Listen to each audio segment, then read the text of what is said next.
as well that are sticking down towards the south itself, probably going down towards either the cave or not necessarily the cave, perhaps towards docks as well from the looks of it, which is looking pretty neat. But eventually though, you talk about the entirety, the way this entire team roster is panning out, they are spreading all across the map itself. Yeah, they're spreading across the map quite nicely as well. But I would like to see where the early collisions are going to happen. So far, we do have just one team heading towards the Paradise Resort, so not a lot of fights are going to break down over there. There is N2D taking control of the boot camp, and whoa!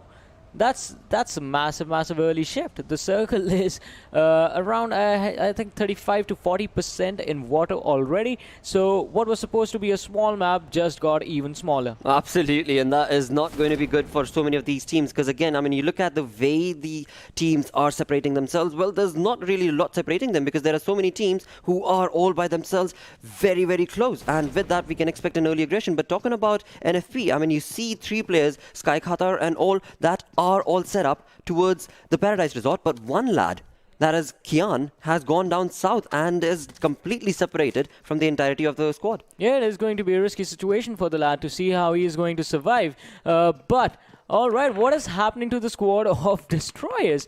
They're getting destroyed. Amer has been knocked down as well, and the players are being picked up one after the other by the players of Portal Esports. Ismail draws the first blood in this game. Well, just perfect. I mean, they just walking in with a chicken dinner. They have their, well, perfectly set up when it comes to their momentum, and that is exactly how they're starting off this map as well. And with that, of course, we've got the first kill. Moving on along, PES is looking pretty comfortable as they go along with the situation of this game. Right now, of course, the conversation is going to be that how are they going to be moving in towards the circle. As of now, we can clearly see that we're looking at Mom2, the earlier man, the one who was the MVP of the entire lobby. He had 5 kills in the previous game. He is slowly and steadily collecting himself all the best of the best loot that he possibly can. And with that, the conversation leads towards team getting 2 kills actually, PES. Yeah, 2 kills coming in their way really nicely. They're going to be happy about that. But now, are they going to look to pick up the remaining members of the squad, or are they going to look to move forward to the play zone towards the center of the circle and try and control that area? I mean, it's going to be quite tricky because when the circle is in such a weird position, you have to decide, are you going to try and play the center? Are you going to try and play the edge? Just gatekeep the teams coming in your direction, because if you are going to play the edge, after a certain point, the circle will come to the land area, right? And at that time, it will be beneficial. But no, DES Wilgax trying to take a 1v2 against the players of Hellraisers, and he comes out on top. Wow. Even though he's lost 2 members of his team, it is no problem at all. This guy is just bang on aggressive force, dominating force with the UMP right here, bringing down players from the team of HR, which is of course going to be Hellraisers. Hellraisers taking an early knock. DES, the destroyers in this lobby right now, starting off pretty comfortably. Even though having lost 2 members, he is bringing that exact same dominating force against others. Yeah, definitely. I mean, he has turned things around quite nicely. And I don't know what happened. It was a complete 2v1 situation, and the man was so precise to pull this one on top of the players of Hellraisers. Now, Adnan is stuck with Wilgax, both of them in their respective huts. But the players of DES on the other side as well, Daddy Carry, we do see him in a skirmish of his own, and he is picking up kills in a totally different part of the map. What is going on with the players of DES? I mean, you get picked off earlier on in the game, and you're still going super aggressive. Would not have predicted this would happen. Exactly. I mean, it's certainly the flight or fight response that is coming in from the team of destroyers, and they are, like I said, I mean, they're just wanting to destroy the lobby, as they did not like the early fight that they were in, and having had lost 2 players, they were like, all right, mate, enough is enough. I'm not taking this no more. No matter who I'm going up against, it is Hellraisers that they were going up against. They've brought them down. They were going up against DES, and they've tried to bring them down as well. One of the lads certainly has. Now the conversation is going to be, does Adnan even have information down towards where exactly is this man waiting for him? Destroyer, certainly with this TPP, will know exactly what to look out for, and he does know. He knows the information. But along with that, Hellraiser bringing in a squad perfect rotation, and this might go against the player of Destroyer, and it certainly does. Can do that once, but doing it twice would have absolutely been awesome to watch. But this time Snaker and Adnan, two of the veterans of the squad of Hellraisers, they actually pin him down quite nicely and finish him off without him even realizing where the shots actually came from. But now it is Immobilist against the players of Portal Esports. Murtaza, he's a vector in his hand, so the distance is a little bit too much to go for the fight, but his teammates are a little bit closer than him.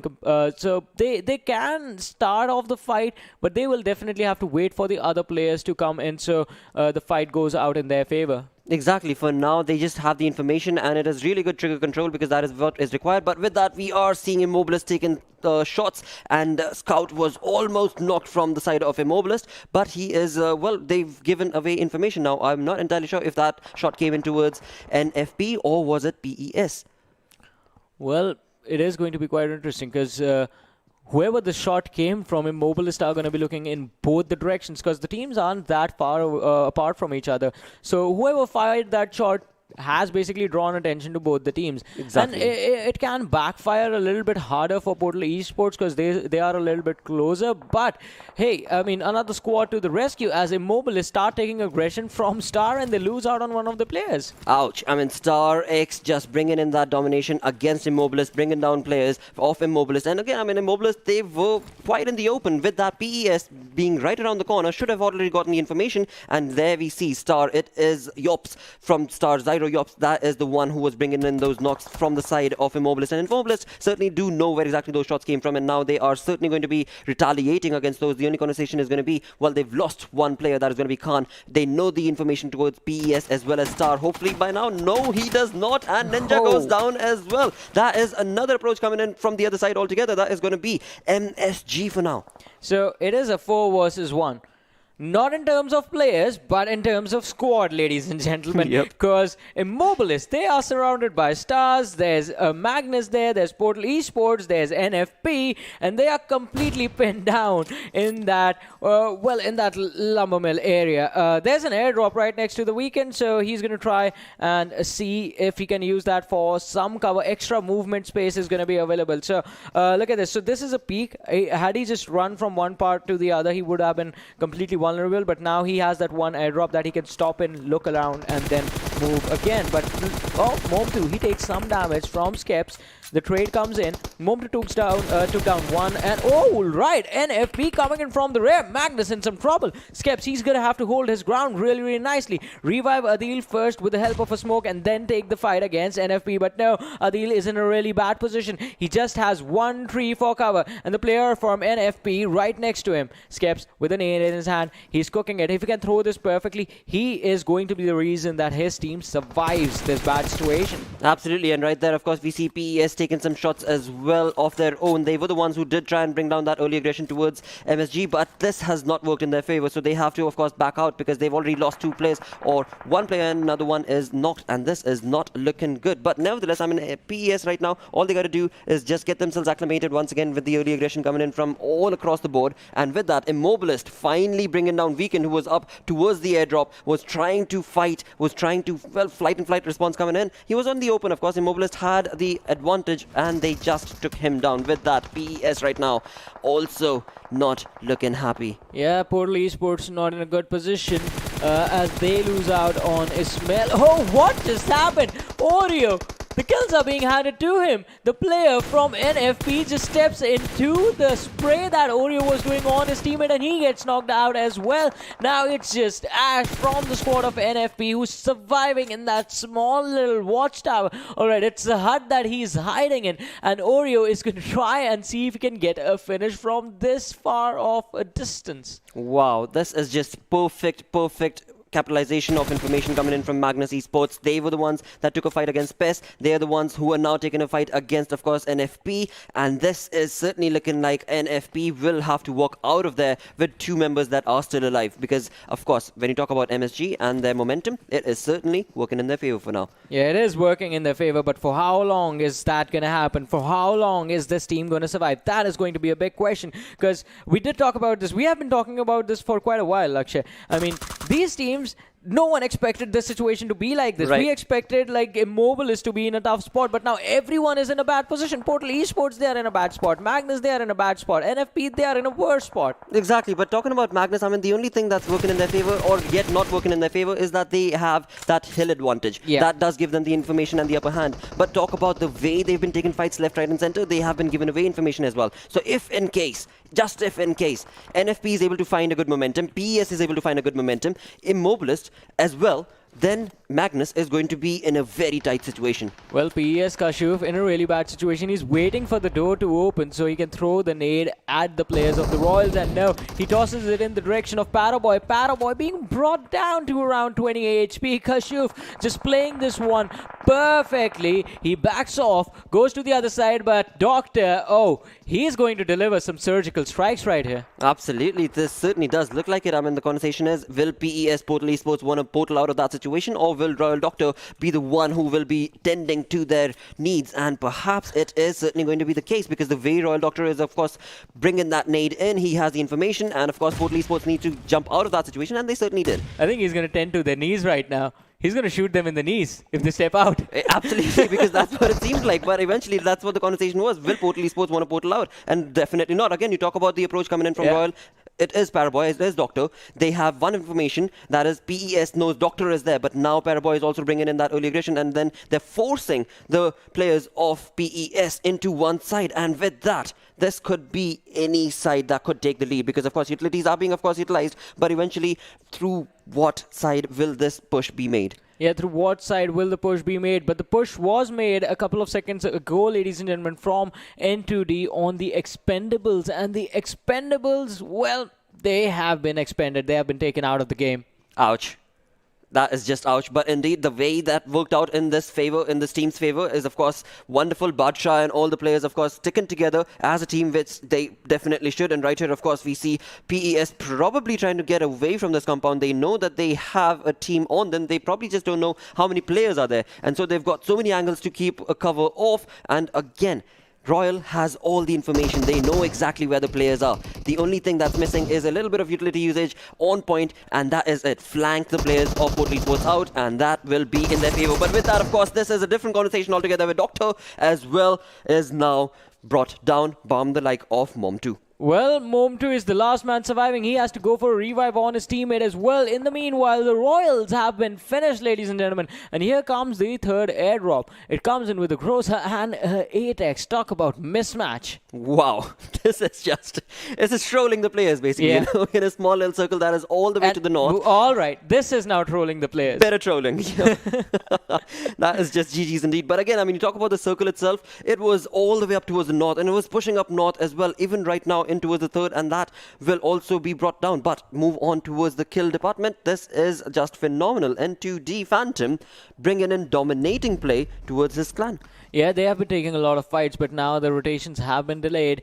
They are in the blue zone. They are moving with the blue zone. They're going to pick up the bike and move forward in towards the circle. Are they going to make it though? Because by the time they make it, the HP bars are going to be really, really low. And if they have to take a fight as soon as they get in the circle, it's going to be a troublesome situation. But look at this. ES Esports Nation going up against the Immobilists. They've taken down two players. It's just Ninja that's left standing in a 1 versus 3 situation. He spots down one coming from the right-hand side, but no, it's going to be the left. He has a pillar that he is hiding behind, and Hassan, AKM in hands, is not going to need it as his teammate goes for the finish. And Hassan, he secures 2 kills as he got 2 knocks right there. Absolutely, and what a perfect aggressive push this was coming in from Esports Nation, because the way they just fanned themselves out, the entire team, the squad of Esports Nation, was just perfect. I mean, they brought down very early Immobilist 1 and 2 kills, and then they knew that there was only one man out surviving, and that's, well, GG gameplay indeed. GG gameplay indeed. But right now, of course, their troubles are not yet done, because they have now stepped into the shoes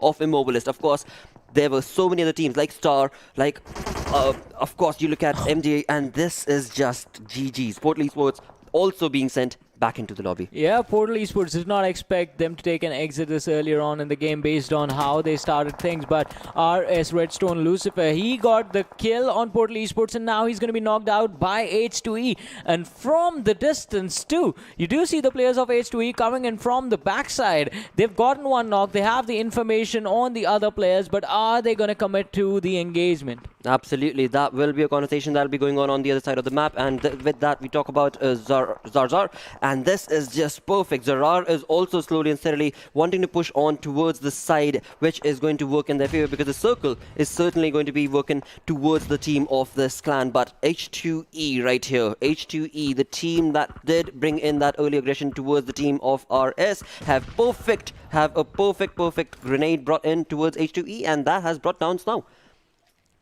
With that, of course, this is a team that is already setting themselves in a very good position. They have the information. They have RS in their crosshairs. Snow is already knocked. RS Fire is the only one man who has the only cover that he has is the rock. As soon as he starts speaking, it will be game over for him because, again, H2E has all the information, and this push coming in from them, a fanned-out approach once again, is going to work in their favor because they've got the numbers.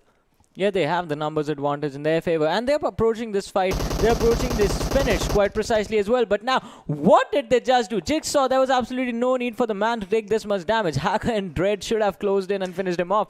But, I mean, they are in a comfortable position. Jigsaw is going to heal up. Adnan on the other side from the squad of Hellraisers is going to go down, and Redstone PK, ladies and gentlemen, they have been eliminated, as we did see a couple of seconds ago, by the hands of the players of H2E. All right, Esports Nation against NFP. That fight has started. NTOD, they are going to be caught off guard by the players of H2E. If you look at the map, H2E is right behind them. Absolutely, and again, I mean, talking about that NFP, which is what this crosshair is set towards. Talk about NFP and talk about the way the approach was set up towards the side of Esports Nation was just perfect. Esports Nation stepped into the shoes of course, Immortalist, but they have retaliated. NFP had been in that position for the longest time, but eventually it is a fight that will, of course, be supporting Esports Nation for now. Move on along towards H2E. H2E is the one that, of course, did bring in this early aggression right now that we just witnessed, but they are in the open as of now, so they are going to have to be a little careful because there are squads left, right and center, and if they're not careful, they could very well have to, well,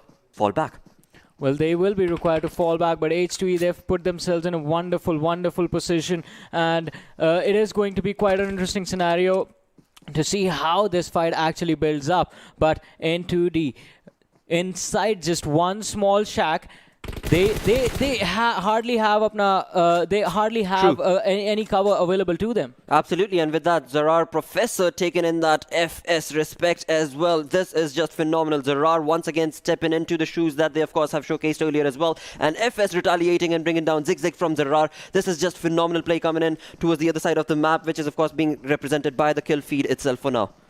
Well, it is going to be quite an interesting situation, and H2E, I mean, they have moved forward in the game quite nicely so far, but they are playing the edge right now, and playing the edge results in stuff like this happening. Now, H2E are outside the zone. They will have to make their way in, but in order to do that, they have to beat N2D first, and then once they are done with them, they will have to fight the players of either Esports Nation if they are still alive by then, or take on the players of NFP. Alright, N2D, easier targets out first. Absolutely, I mean, that was a very easy approach. Of course, H2E, they had the 4-man all set up, but eventually now they're all scattered into that one-man spot, and with that, of course, NFP, the team that they were wanting to rush towards, is the one that has brought them down. One man, one spray, bringing down 3 people from H2E. The team also has not been knocked out yet. They are still in the lobby if they're going to be able to, well, bring themselves back. What did I say? I called that fight like 30 seconds before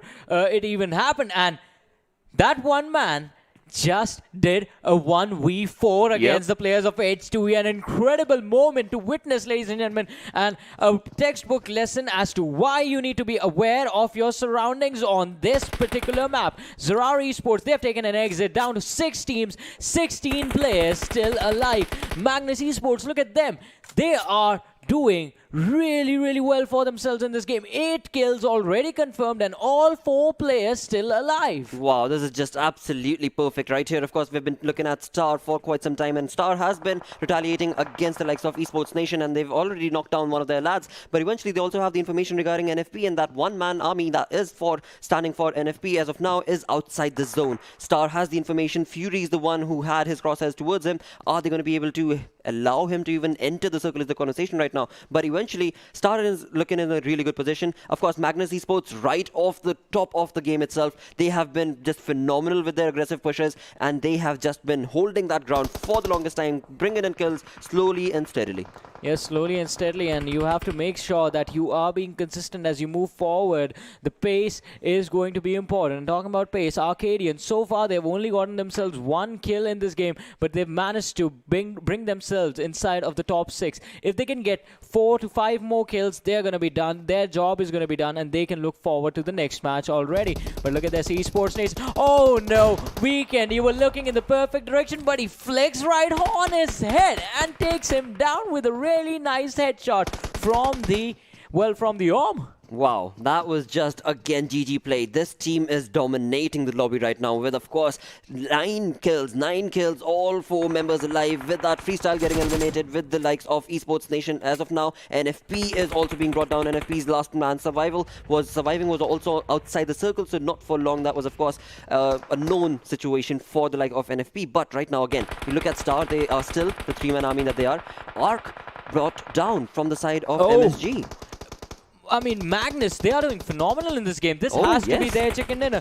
This has to be their chicken dinner. But Magnus, they lose out on Adil and Weekend. 2 players being brought down. The fight against Arcadians is still on as Gambler and Umar from Arcadians are still on their feet. The revives are going to come in for Magnus, and Oreo is looking to hide behind the cover, hide behind the slight curvature of the land and move in towards the circle, because the circle has shifted away from this team. As of now, that certainly has, and they are in a very tight spot, because after all, they know that on the right-hand side is going to be ESN, that's Esports Nation. They just took 2 knocks from the side of course, the Arcadians, and that, of course, is going to be a tight position to be in, as they're stuck behind this small little crevice that they are in. Of course, on the other side, we do know that Star is not that far behind from this position. Yeah, Star, in fact, are a little bit closer to the circle than any of the teams in comparison, apart from Esports Nation, of course, because they are inside the circle. They are the only team inside the circle, and they just have to gatekeep. But Hassan, once again, being brought down by the Weekend. Oh no, Skeps, the blue zone damage is going to kick in. You need to move in first and shoot later.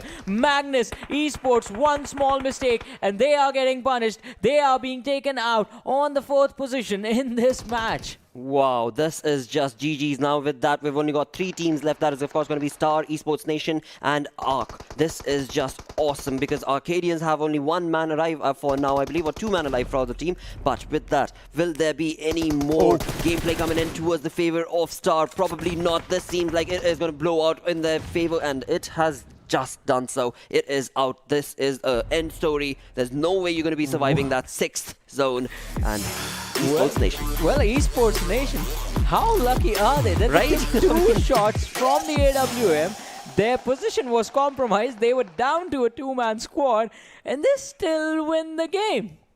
I mean, had Immortal, if they would have maintained that position, right? Yeah. Because they were in a very good position right off the bat. Exactly. This is exactly where the final circle came down towards. That is where the early skirmishes started off as well. But GG's too, of course, ESN, they were the ones who pushed them outside, and it was their zone then. Exactly. They took the help of Star in doing that, because Stars were the ones who picked off the players of the Mobilist, and it happened when Esports Nation was charging in, and then they took control of the warehouses, moved to the corner, was spotted out by Magnus, who were doing phenomenally. Oh yes. But Magnus, I think the reason why Magnus did not get the chicken dinner is they were too undecisive in which team they wanted to pick off. Right. One player is totally focused on ESN, the other guy is watching out for the Arcadians. You have one lad from the blue zone shooting on Star, the players from Star, who are busy crossing the road and moving towards Esports Nation. So priority for them should have been take out the Arcadians first, and then focus on the teams in front of them. And rush in towards the circle itself. Yes. I mean, use your utilities. That is what it's used for. But eventually, eventually, again, I mean, the kind of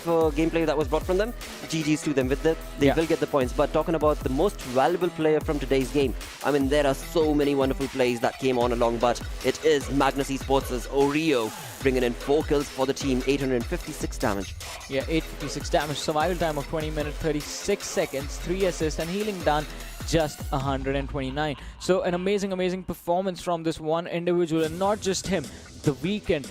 Those arm shots were so crisp. Oh wow, oh yes, I mean that flick shot that was coming in at the end of the game against Esports Nation, that was just ooh la la is what it was. But talking about the top players, let's also have a look at where exactly is MSG going to stand in this one. Well, before that, we're gonna we do have the top players in front of us, and it is Esports Nation. Weekend comes in. He also has 4 kills. All the top players have 4 kills. Wow. Wow, this is again, I mean, Magnus Esports, of course, we've got 2 players from them, Weekend as well as Oreo. But talk about Esports Nation, they held that ground comfortably and beautifully, because even though they were in the open, so to say, they knew the information was being given away to so many of the other teams, but eventually the way it worked out, I mean, that was just perfect, dude. Yeah, it was perfect, and it had to be perfect. One small misstep, and they would have been wiped out entirely. It was just 2 players hiding behind a bunker, right? Yep, exactly. And with that, of course, let's move on towards the match summary itself and find out what are the stats that we're looking at. Of course, the longest distances traveled is going to be from the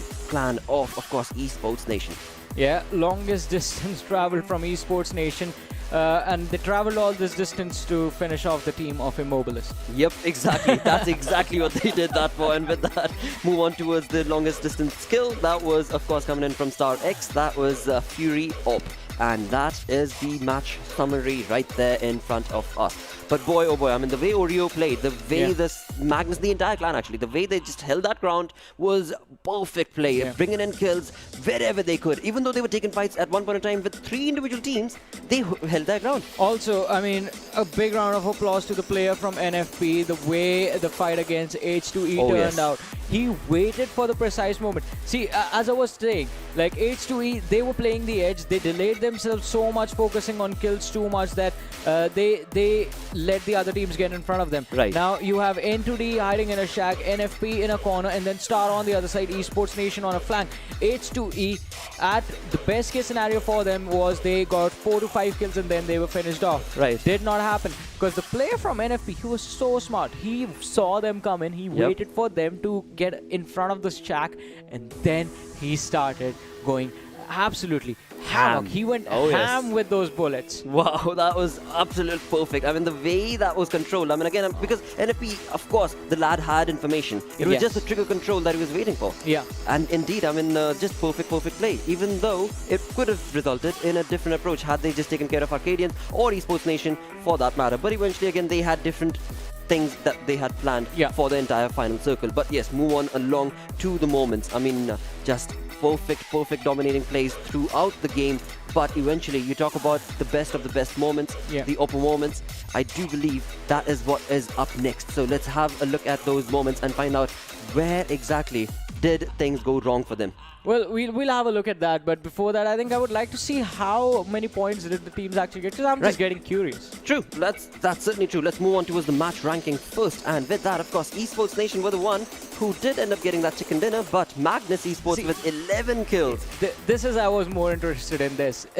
Like, how many points did they climb up? 11 kills, 8 placement points, 19 points, and the team with the chicken dinner is just 1 point in front of them. 1 kill away. And also, H2E, look at this. So they were so kill hungry that they got just 1 placement points. They got 7 kills. Wow. Same, I mean, PES as well, the initial few skirmishes that we saw from PES as well. I mean, they were very good with those early aggressions. But eventually, as you move on down towards the final 16 teams, you are looking at Zerar Esports, who were not able to make a mark. Destroyer Esports, again, with just 3 kills as of now. They are going to Hellraisers, though. Yeah. That was not the kind of gameplay that they expected for sure. I don't think so, because they were off to a good start. Yes. And then they got 1v2'd by Vilgax from Destroyer. So that, I don't think they expected that. I don't think Vilgax even expected that to happen. So true. With that, let's move on towards the open moments and the best plays that we witnessed throughout this game on Sanhok. Yeah, so once again, this is what I was saying. I don't think even Vilgax expected this to work out in his favor. It was 2 players, both of them peeking him together, and he somehow managed to win the fight, heal up, finish them off, and then get out. But then he got caught off guard by Snaker and Adnan, and then he was finished off.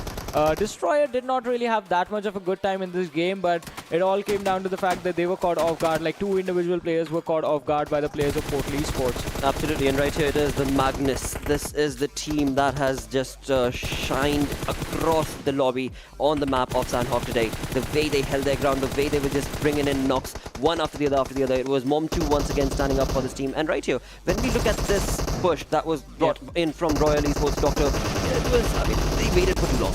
Yeah, and here comes the 1v4. See, the shots are coming in, and all of a sudden, you see the players of H2E going down.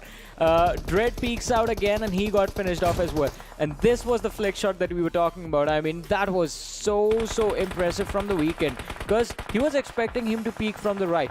Then he was like, all right, maybe the left side of the container. Moves over to the left side, peek comes in from the right, and he instantly flicks to the head, fires the shots, knocks down his opponent. He was ready. He was just on the crosshair. It was all point. He was just ready for that shot, but just being able to make that flick happen on time is just GG's indeed. With that, let's have a look at the overall ranking and find out when it comes to these 32 teams. Where are these teams set up? Of course, keep in mind that these few initial teams that we're looking at, of course, have played 4 games. But Portal Esports, having played only 2 games, are already on the first page with 5th position, 33 points. Yeah, 33 points coming in. Consistency just paying off for Portal Esports. In this match as well, in this match, they got a decent number of kills. Oh, yes. So that is the reason that that is the thing that helps them climb up to the 5th position. But still, I think if they play their cards right, they can be in the top 2 by the end of the next game, and then they can try and take on the Grounders by the end of the last game. But as we move forward in the standings, Magnus Esports sitting on the 10th position after the way they played the last match, and Arcadians on the top 15. Wow, this is just perfect. Starek also sitting on that 11th position as of now, and Arcadians on 15th. This is looking pretty GG for, of course, Group C and D, because these teams have only played 2 games and have already showcased a wonderful turn of events where they are going, they're hungry for those kills, they're hungry for dominating plays, and they're also being synergistic about it, and thus bringing each and every moment like PES in their favor. Yeah, and it is going to be incredible to see how the teams fare off when the groups actually start to cross-match. That is going to be starting tomorrow, of course, but so far, Esports Nation barely managing to keep out of the top 16. Next match is going to bring them in if things go right. But moving forward, Zerar Esports lagging a little bit behind with 18 points on the 21st position. Absolutely, and move on to the final page of the leaderboard as of now. We're looking at a lot of these teams, and there indeed, of course, is Team Stoner as well, who has not had a good day one. But talk about 32nd team, Hellraisers. Yeah, that is a really surprising result. But I do expect them to climb up during the later stages of the standings. I mean, we still have 2 more games remaining. They have 1 good game, they're going to have a good standing. Absolutely, there's no question about it, because again, this day is all about not necessarily experimentation, but more about, well, finding out what the other teams are trying to achieve, basically, right? It's about understanding your opponents. It's about understanding what they bring to the table. And definitely after, I said that for teams from Group A and B as well. Same thing for teams from Group C and D. Once they go back home, they will start studying, and the next day they step into the battleground. It's going to be completely different. It's going to be real good fun. With that, our 2 games are done. We're going to move on to a short little break, after which, of course, is going to be the map of Miramar.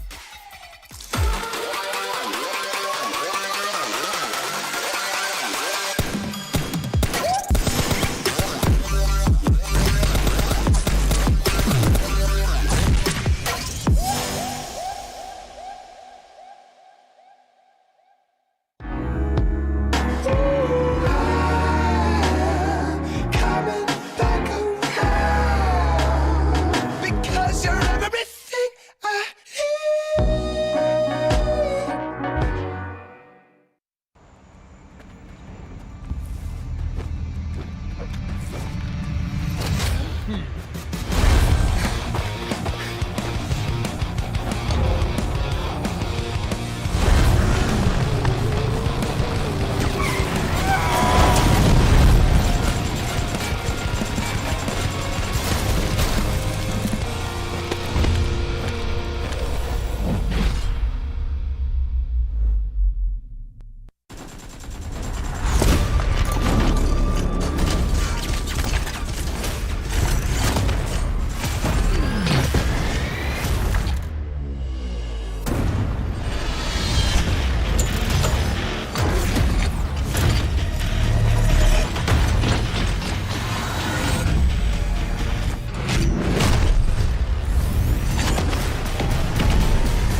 Hello and welcome back once again to day 2 of PUBG Mobile Club Open. This is the spring split and this is the Pakistan region that we're in. And of course, it's all powered by Reno 5 Pro.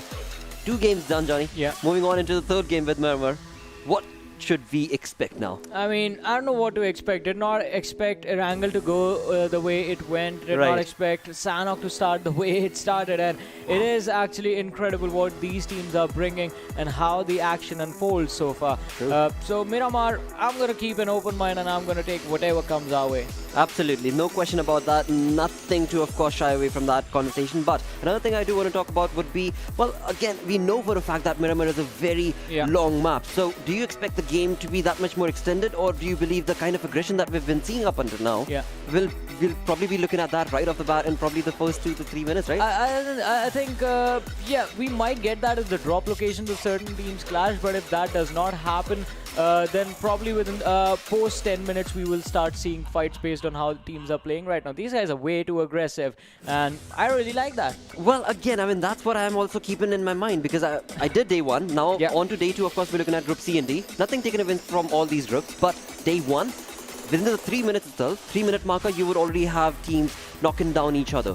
Whereas this is a much more settled approach that we've seen in any tournament for PUBG, where in the first 8 to 10 minutes, it's a very passive approach from a lot of them teams, and then you finally move in with the aggression. With that, let's move on into the map of Miramar, as I believe the flight path is going to be on our screens as the flight has taken off. Yeah, and it's quite interesting. Starts from El Pozo and goes all the way towards the southern edge of Los Leones. So quite an interesting flight path, basically because the northeastern part of the map, where a lot of the people like to go, be it Junkyard, Hacienda del Patron, Al-Azhar, they're going to be quite tricky. Impala is going to be quite tricky to reach to.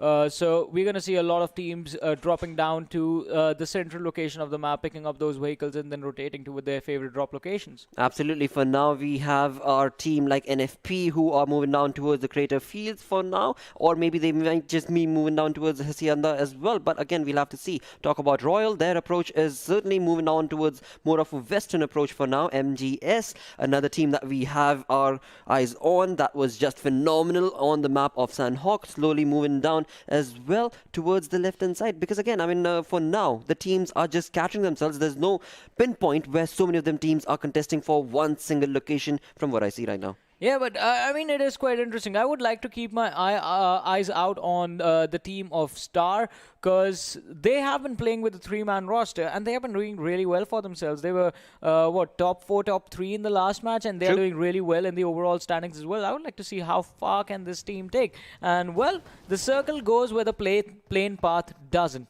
That seems about right. Absolutely. I mean, that's just perfect GGs indeed coming in from the circle. And that is, of course, going to have to make the likes of course, MGS as well as Royal a bit more peculiar as to when exactly should they be planning their rotation. Of course, the game has just started right now. So, of course, the main focus is going to be able to get certain amount of loot set up before you even make that rotation. Otherwise, you're going to be crossing or stepping into the crosshairs of other teams that are already going to be in the circle. But talking about teams in the circle, FSVC, ARC, they are kind of fanned out. ARC seems to have a lot of players, well, kind of separated from each other actually for now. Yeah, definitely. I mean, players being separated, it is going to be a troublesome situation for the Arcadians, because look at this, towards the north, it is going to be Zerard. Then you have Magnus, the big death threat from the last match you have to deal with. It is going to be quite an interesting situation. Same goes for the players of FS, players of Freestyle, because you look Tyrant along with one of his teammates. They are heading up north. Zulkar has landed towards the southern part of Graveyard, and Respect is, well, he is between La Benedita and Los Leones, between Portal Esports and the team of the Expendables. So he's going to be stuck there until he can find a safe way to rotate towards his teammates. Absolutely, and on that map on towards the south, we saw H2E, which is all by themselves in the southernmost region of the map for now, and they, of course, are going to have to, well, push along outside from that region, because, well, from what I understand, not a lot of really good loot available over there. There's just a few little bit, but then again, H2E, the only thing that has working in their advantage is going to be that there is no other team to contest them, apart from, of course, the fact when the rotations do start. But right here, we've got the clan of DES, and this team is looking, well, dominating in the last game. Also, they did destroy a lot of teams, and with that, you move on towards Esport Nation. Our last match is Chicken Dinner winners, and they are looking pretty comfortable as well, as they've got this entire city in their control for now. Yeah, they are looking really comfortable, and I mean, this team knows how to anchor down on a one particular position.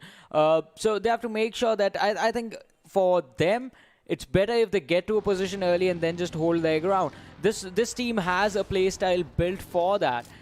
Fighting, not really their strong suit. We did see that come into play into match number 1, but match number 2, the way they anchored down that factory area and just played it to their advantage, it was amazing to watch. But now coming on to Zarar Esports, they do have one individual player. They hear the vehicle moving and they have spotted him out. But are the shots going to be fired on Immobilist Khan? It is going to be a big question, as Professor knows exactly where his opponent is. Well, ouch indeed. Zarar Professor all set with her crosses, but he has the information for Immobilist Khan. Where is the other team, Khan? I mean, we did see one more player onto the right-hand side of Khan, or rather right now from this view, it's behind him. So, of course, there might be a bit of a sniper support coming in for the like of Immobilist Khan, but eventually the conversation is, if Immobilist Khan is just pushing on along to get the information for his team, well, again, where is the team? Professor is very, very sneaky right now. He is looking, well, he's just looking. He's not really wanting to do anything, and with that, Immobilist Khan deciding to get out of that small little compound and into his buggy. Now, if he's going to be working towards Professor, yes, he certainly is. Zarar Professor should probably get up right now and start his perfect domination, or... Yeah, he's going to start dominating. Oh no, he gets dominated. Wow, did not expect that. He had an Uzi in his hands. That is incredible. That is just incredible. I mean, perfect reaction coming in from Immobilist Khan, even though he was the first man to fall down. I mean, Zarar certainly taken a hit as well, as Professor has been knocked out as well. With that, Zigzag is the one who's looting the body as of now. And with that, of course, we do see Zarar's entire team approach the compound.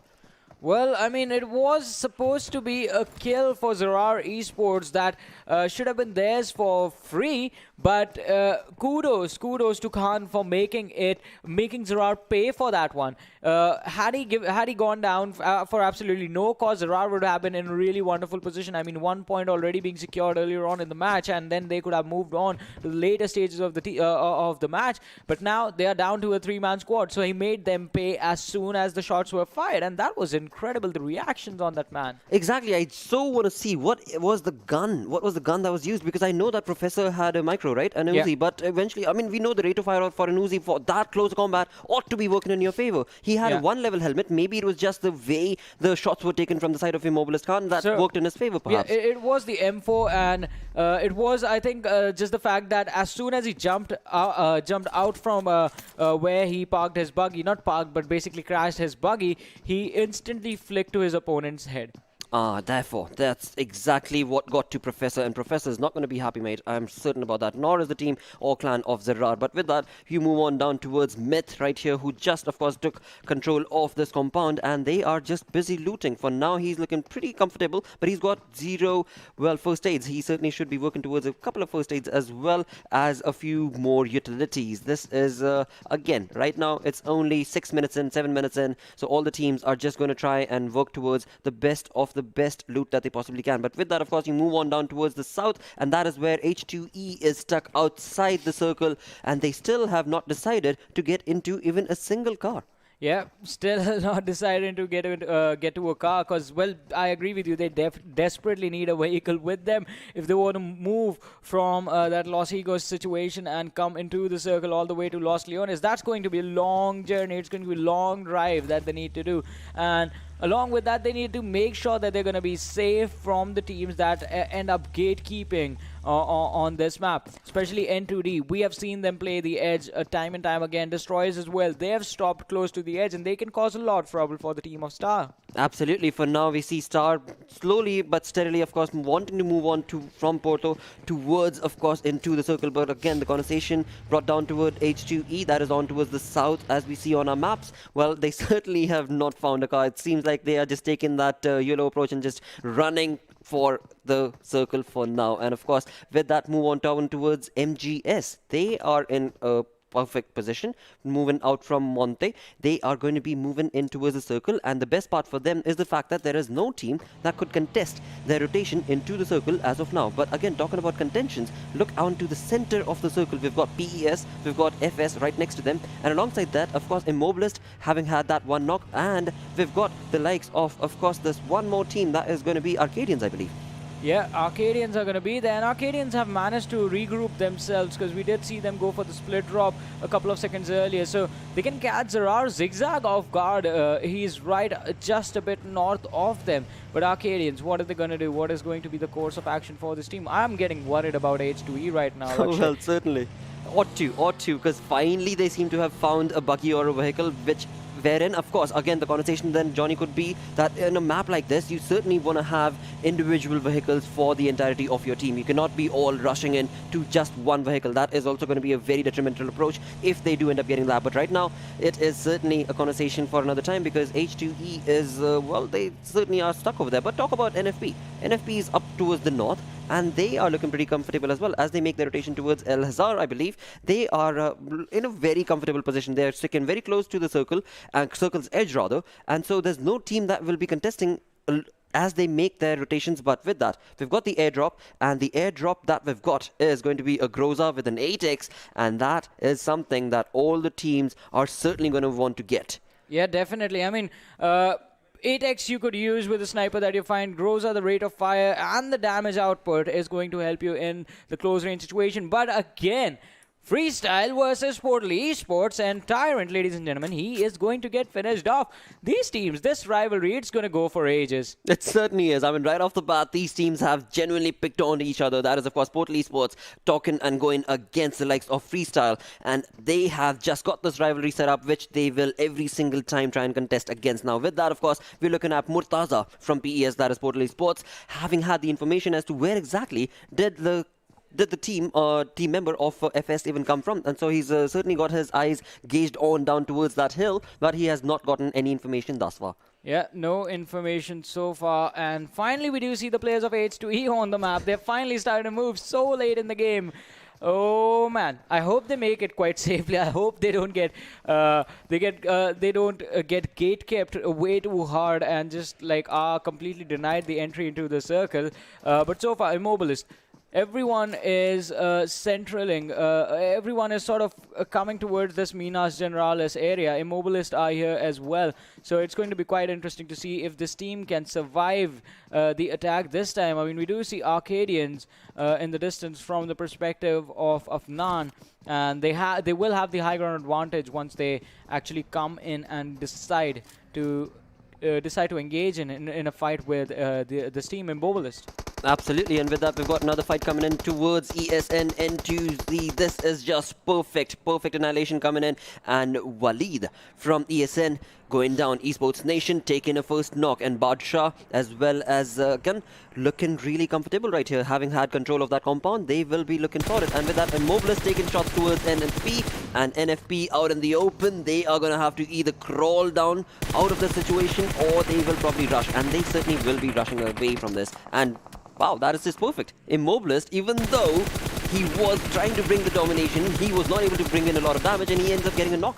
You were just going to say he played that one quite perfectly, weren't you? Well, it certainly did seem that way. But eventually, though, I completely misjudged the situation because NFP had one more man in the back edges, and that man was, of course, all set up ready with the scopes and, of course, given that sniper support. You know what? I was going to say the same thing. I was just going to call it. Hey, he did a nice job. But just as we were about to utter those words, we were proved wrong. And that is what this region is about. You can never underestimate a team. Even if they lose out on one player, they are still going to try and take the fight. They don't care if they're down in a 3 versus 4 situation. If they see you, they will try and shoot you and take you down. Look at this. Portal Esports on the low ground. They have no teams around them. They are in a perfect position right now. Absolutely. For now, PES, Portal Esports looking pretty comfortable. And on the other side, of course, we see Star, a 3-man army that could very well be making their gun towards PES.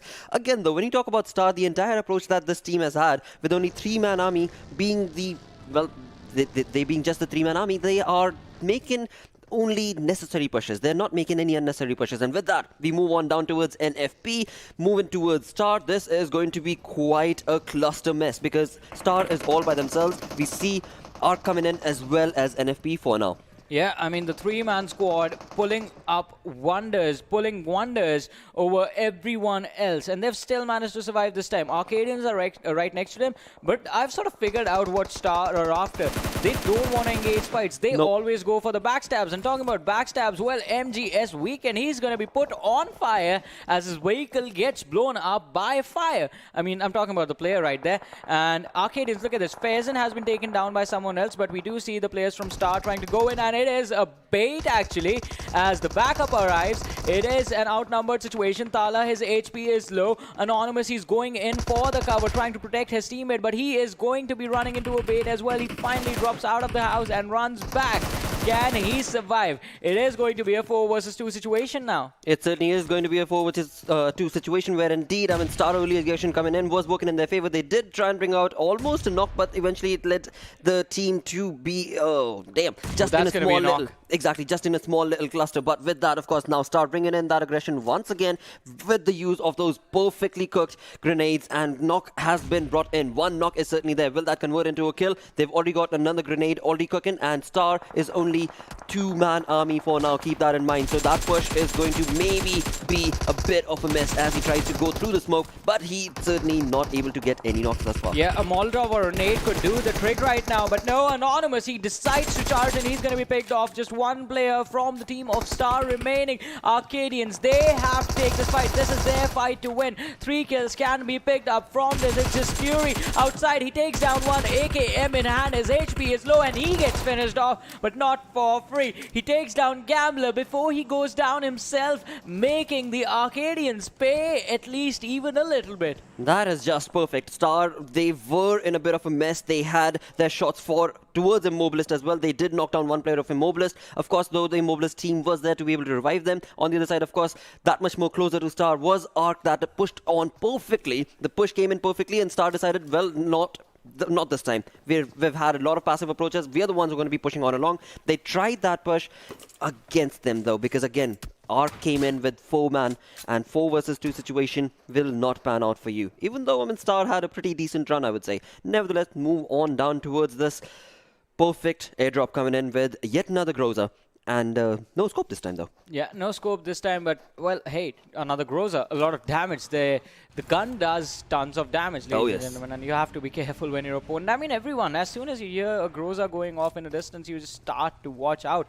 But hey, H2E, they make it in the circle. Wow, what a pleasant surprise. Perfect timing, and the way the rotation has worked in their favor is they're all by themselves, apart from just NFP being in front of them. But again, I mean, right now, the teams that are in the circle, we're only looking at 4 teams. We've got H2E, we've got NFP, and with that, we talked this conversation about FS going against Zarar. This could be a nightmare for Zarar because they are certainly looting. They have moved on. They certainly have moved on. Again, I mean, FS, they got the information, but Zarar, they had the support of that box itself. Zulker held on the trigger too long. Yep. He should have gone for the shots as soon as he saw them going for the airdrop. He would have gotten 2 kills. Plus, they were on bikes, so absolutely no way for them to escape.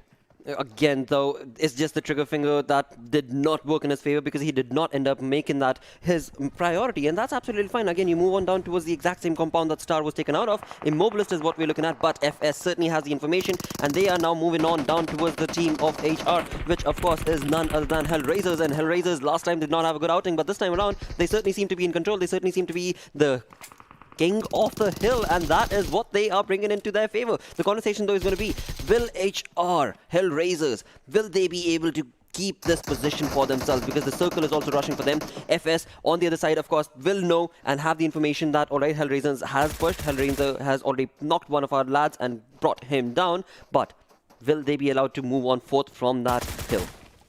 Well, that is going to be a big question. But so far, Hellraisers, they are in a really bad situation, and I think they are going to be finished off in just a few more seconds. but it is Ronnie who is trying to find his way towards the players of Esports Nation. And it is going to be quite a tricky situation because Hellraisers, I mean, the blue zone is coming in from the back. There's a team in front of them. There's another team right on the edge of the circle that they have to worry about. So they really need to be careful, and they need to make sure that they are hitting their shots really, really precisely. Esports Nation in a lot of trouble as Khan, he is out in the open and he's so low. Look at this. Ronnie, he goes down. The Reigns has gone down. He is going to be finished off. Vahid from this small shack is dropping hell on the players of Hellraisers. Wow, this is just perfect play coming in from the likes of course, Esports Nation. Even though they were just 2 man alive, they did hold their ground for the longest time, did do a little bit of damage towards the side of Hellranger. And again, Hellranger, the way they've tried to approach the situation, even though it was in their favor, yet not, because they moved in with a bit... Had they moved in with a bit more time, they probably would have been able to capitalize on that perfectly with all 4 men alive, but that's not the case. Nevertheless, they still have 2 men alive, and they will be able to get inside the circle. Move on the conversation down towards PES, which is of course Portal. The Portal have themselves kind of in a tricky situation because we see right here, Zagan as well as Badsha, they know exactly where the smoke is, so they know that there is a team out there. Yep. And you talk about the other 2 lads from PES, they are separated onto the other side again, and behind them is another team.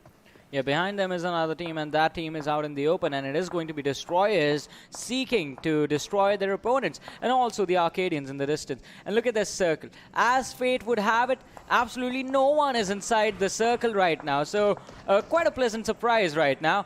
Apart from the Royals, who get an easy entrance in there, every single team, apart from Royals, NFB, and H2E, they were fighting amongst themselves in the northern part of the previous circle, and now they're gonna all of them will be forced to move south. Absolutely, for now they will be, and right here, if you look on towards the upper region of the map itself, which is going to be under the blue ring of fire, not that far away it is, but PES looking in tough spot. Freestyle getting eliminated right here from the like of Zerar. Zerar, we already saw 1 man has already moved on down towards the circle. Rather, 2 of them have already moved on down towards the circle, leaving only Zaleem in the back end. But right here, the fight continues on where PES Momtu is going to, or rather wanting to take a fight against N2, or probably not. He's going to rush away from there. But Destroyers are in a bit of a tricky situation as well, because they are going to have to move out of that position as the circle is coming and gunning for them. Murtaza was down there. Of course, PES player had the opportunity to be able to revive him, but it decided not to, and has decided to move on in towards the circle itself. Though keep in mind,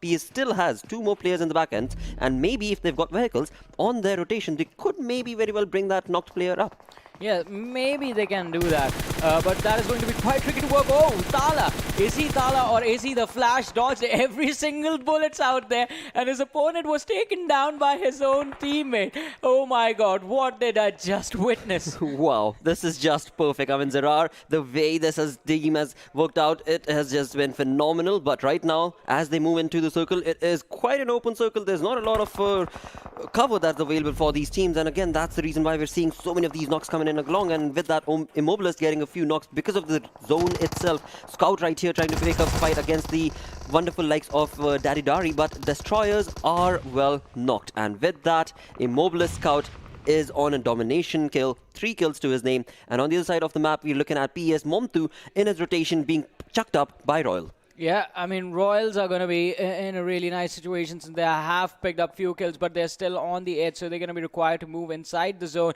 Talking about being inside the zone, Portal Esports still on the edge, out in the open. Absolutely no way they will have a safe rotation from there inside the circle. This spells trouble for every single team present in this game. Portal Esports, they will have to fight their way out of this one. They certainly will have to again. I mean, because of the circle and the way the circle has approached, this is quite in the open. And again, they have the information that there is a smoke over there, but for how long are they going to be able to sustain this position? Because it is in the open, and with that, of course, getting 1 knock. That is Murtaza getting 1 knock from the likes of another team altogether. That's again a third-party situation that PES is in. They have given away quite a lot of information, and Royal might be able to take advantage of this. But the only thing working in PES's favor is that small little crevice that they've got themselves in, and for that, they are looking okay just for now, though. Just for now. Well, they look okay for now. I agree with you. For now, they look okay, but I mean, moving forward in the situation, as we did see the players of Portal Esports now, since they made a bad rotation, they are out in the open. There's skips from Magnus in front of them, and then there's Royal that is going to stop them from getting into the circle. As the game moves forward, position of Portal Esports is going to keep on getting worse and worse and worse and worse until they pick a team off and trade places with them. Not exactly trade, but send them out of the lobby and then take their place. So true, so very true indeed. I mean, from MGS, Skeps is what we're seeing right there. His approach is only to keep himself covered in that smoke, and that is all that he can do because he's the only one man surviving, so he wants to be able to work towards the placement points for as long as he possibly can. PES certainly letting that man live and moving away from that situation, but they now have Immortalist on their crosshairs, and again, Zara is also there. And Zarar is going to be looking very comfortable because they've got the information for a lot of these teams. And Zarar is the one Myth knocked down from PES. First knock coming in. Momtu on the side was already knocked from Zarar, but not for long because Zarar is down. It is down. It was their compound. Only Zigzag remaining now. And with that, of course, we're also sickened that Immobilists have pushed on along towards the position of PES, which was earlier, of course, in contention with the likes of Zarar. But Zarar is nowhere to be seen as of now. And Immobilists, they are in the open. They are trying to push on along the side of PES, but they are not going to be able to because Momtu is up. Momtu has brought one player down, and Scout and Momtu is this fight. But with that, of course, PES also has support of his team members, and that's exactly what happened. They had a grenade come in. Momtu was just perfect on point, and with that, on the other side though, MGS has also moved away from that position and sneakily moved in towards the compound. So I like what this guy is doing, ladies and gentlemen. So what he is exactly doing is he's using the pressure being built out by the players of Portal Esports and moving along with them. He's sneaking into the circle with them, and they don't even realize that they're clearing up the pathway for him. But as soon as the opportunity arises, I'm pretty sure he's going to start shooting at them. Absolutely, he's just waiting for that right moment. But again, with that, of course, we've got another. The same thing. Yep, we've got another lad right there in the background, which is going to be Arc's player, and he has been caught out. PES knows the information, and they will not let him live for long. And with that, of course, that has been taken care of by Snail. But now, what are PES going to have? The options that they have. Of course, they've got a perfect compound in their control. The circle is looking A-okay for them, but they're going to have to rush along into the open as well, because now we see that the circle is asking them to do so. Royal is all clustered in that small little smoke wall that they've got for themselves. Again, it is, well, a tough, tricky situation because there's no cover whatsoever at all. The only thing that I can talk about is probably going to be H2E, because H2E is looking perfect. They've got two-man squad set up on one side and two-man squad set up on the other side. So again, they could very well utilize that perfect positioning in their favor and try and slowly and steadily choke the position of either Royal or PES.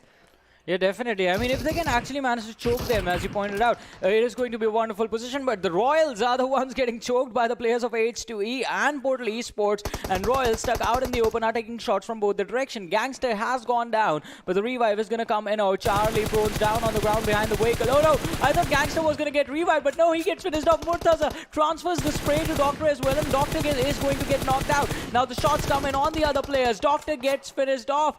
Murtaza, he is putting up an amazing performance. 10 kills, ladies and gentlemen, already to the players of Portal Esports, but Momtu is going to be spotted out by the players of H2N, and now again it comes down to these teams, Portal Esports versus H2E. And that is a 4v2 affair going on right here, where indeed PES has only two men alive, and with that we've got H2E pushing on along right here behind the bale. There is a nade being cooked perfectly, and Snail might be able to get this. No, it is a bit too far, certainly not going to be working out. And with that, Snail already getting a knock, because the way H2E just hammered on along to this approach, there was no question about it that PES is going to have to falter down, because they've only got one man alive, and that is none other than Murtaza. Even though he tried to push on along, there was nothing he could possibly do. Yeah, but still, I mean, Portal Esports, since they managed to get a lot of kills for them, that is going to benefit them in the standings of this game. But, ladies and gentlemen, congratulations to Team H2E for getting the chicken dinner in this match with 7 kills to their name. 22 points coming in from this game. H2E definitely will be getting a boost in the overall standings. Wow, that was just perfect dominating play. I mean, the way that circle just pushed on along and rather made the teams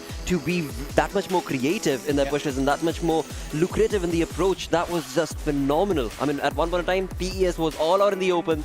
Immobilists were looking in control of the compound, but the way that push was made and the way they were able to take that against Immortal was perfect. Yeah, as I said, they were in a really bad position right on the edge of the circle and they had to move in. Right. But since teams were already holding better positions than them, the only opportunity for them was to risk it to get the biscuit basically and just trade positions, take a team out, move in where they were and then play from that stance. Exactly, and then you move on to again the conversation about Arcadians or the way Magnus approached that situation, just leashing on, leashing on towards the PES. But with that, let's move on the conversation towards the most valuable player from this game today. Yeah, so we have Murtaza from the team of Portal Esports coming in with 4 kills, 747 damage, 24 minutes survival time, 2 assists and 349 healing done. So the fights being taken by this man weren't entirely safe fights, but he made sure that he was getting the work done, he was getting the job done, getting those kills. Absolutely. With that, let's move on to talk about the top players from this game. And indeed, of course, in that, you ought to have a couple of players from Immobilist as well. There it is, Kaut right there with 4 kills to this guy's name, 706 damage. But Murtaza, of course, being the MVP, he is taking the lead with 747 damage and 4 kills. Well, quite an amazing performance from Murtaza, Scout as well, but Royal Charlie and H2E Hacker, look at them. Wow. I mean, H2E, the rotation that they made was so far late in the game, so far late in the game, and yet be able to just bring in that sort of dominating play for your team is certainly looking good in his favor. And this is something that we actually did get to see, this exact play style, H3. Right. I believe it is sort of a variation from what we got to see from RRQ during the Global Championship. Oh yes. And it is a really good variation. I mean, so what that team used to do is they would go for a wide rotation no matter where the circle was. H2E, they went for a direct one. I mean, and the reason they had to change that was, well, because the team in their region play it a little differently. True. And coming with the direct approach, they had a wonderful position. Wow, that was just play to perfection from this team as well, because again, so late and then getting into that, bringing in kills, perfect play. With that, let's also talk about the match ranking and find out when it comes to this game. Of course, we know that the chicken dinner holders are looking pretty sorted with 22 points, but hey, they're contesting against the likes of PES with 10 kills and 22 points. Yeah, definitely. I mean, Portal Esports, the kills get them the points as well, and they're tied with the team with the chicken dinner right now. So even though H3 got the chicken dinner, the points are all that matters, and Portal Esports, they managed to get themselves those points. Absolutely, and again, you talk about Team Arcadian right there on the 4th position, I believe it was. Well, the perfect play coming in from that lad. Eventually, he was taken out by PES, but just being that one man surviving for till the end, all you got to do is just be a leash for any other team and, just keep working towards those placement points, and that they did beautifully. Yeah, the way Arcadians have been playing is sort of reminiscent of the champions of the previous PMCO team sites, because they have been consistent. Apart from the first game, the last game, and this one as well, they have gotten consistent placement points. True. And if Arcadians keep doing this in the longer run, I think Arcadians are definitely going to have a really good standing. Well, GG's indeed. 3 matches done. With that, let's move on towards, of course, the Oppo moments, the best plays from this game, and they start off right here with Professor not being able to clutch that. Ouch. I mean, that was quite... but that is exactly what happened right there. He should have gotten that kill on the unsuspecting victim, but I mean, the aim working out in the favor of his opponent, and Professor just being taken down. But from there on out, we move on to the later stages of the game, where basically everyone was being caught off guard. True. Erangel, once again, I mean, they were looking in a pretty decent, comfortable position. They had the upper hill advantage. Yet again, the way they were just backstabbed, so to say, from the likes of ESN was beautiful to see. Yet again, not the kind of gameplay that I'm sure Hellrangers had predicted. But move on along towards this approach where Zarar Zig and the others were knocked out of that position, and PES was the one that was dominating them. Well, definitely the domination did come in from their side, but Portal Esports, as they took this fight against Immobilists, this is where it all was decided. Had they lost this fight completely, the chicken dinner would have been H2E's. And I just noticed that when this fight was going on, right, PES going against Immobilist, that is exactly the moment when the player from MYB tried to jump in onto his buggy and moved on along. Just perfect. It was that evident, right? Because he was just so aware as to what's going on. He was listening to the shots being taken and just utilized that perfectly. Exactly, because while your opponents are busy fighting, they sometimes tend to neglect the other sound cues, because you are really focused on the opponents, on things in front of you, your teammates, as to where you are spotting out the other players on the map, and you're so focused on that you're not going to notice someone coming in from the rear. You're going to think, alright, this guy has passed us by, he's not going to be around anymore. And that Wow. opportunity was utilized to perfection. I mean, had that not happened, had he gone for a charge in or a fight,